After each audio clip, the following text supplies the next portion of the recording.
I'd like to welcome Stephanie Engels, Executive Director of REVEL, and Kelly Kaminskas, Chief Operating Officer at FirstBank, to the stage.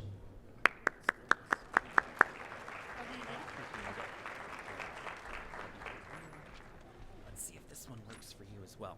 All right, so Stephanie, the employment rate for Colorado residents with disabilities is 40.3% lower than the employment rate for residents without disabilities. A person with a disability living in Colorado is more than 2.4 times more likely to live in poverty than a resident without a disability.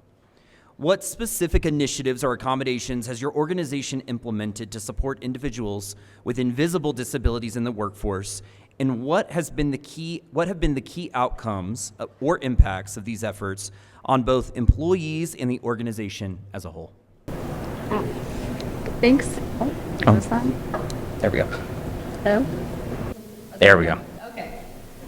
Glad to be here today. Thanks for having me here. Our organization, REVEL, is a local nonprofit here in Denver, and we support individuals with autism and intellectual disabilities in a variety of ways. One of those ways being gaining meaningful paid employment in a supported work environment. So some initiatives that we have implemented using inclusive hiring practices in our own organization, and also working with like-minded organizations that are implementing them as well, and interested in learning more about how to hire and retain this untapped talent within this neurodiverse population.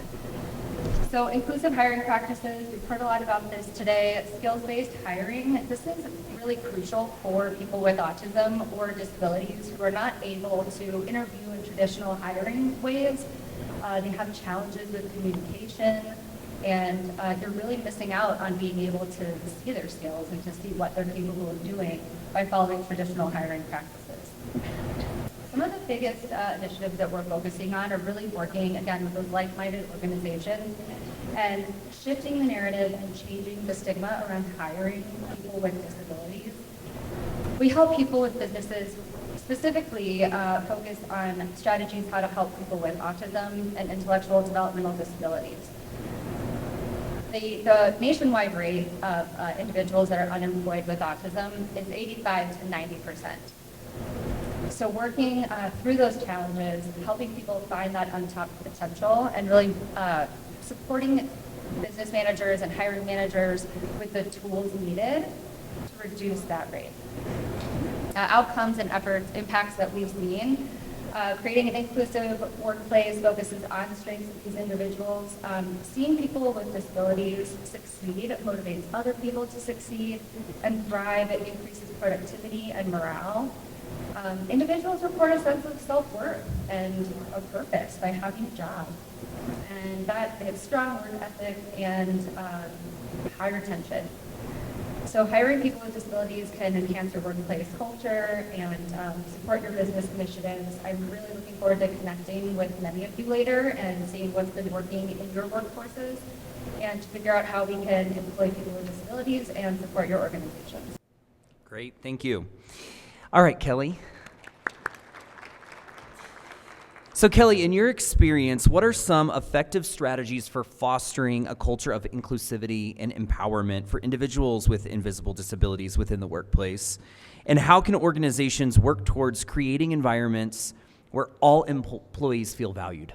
Great, thanks. All right. Can you hear me? No. Use this one. We can use. No. Sorry, just a second. Okay, we'll try that again. Thank you.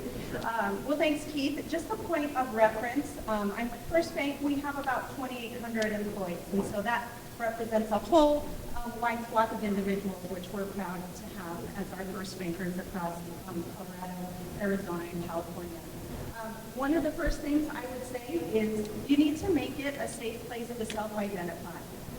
It's important for people to be able to live their truth. And we found ways to do that by creating employee resources group. So our most recent employee resource group is a neurodiversity employee resource group. We support it with executive sponsorship.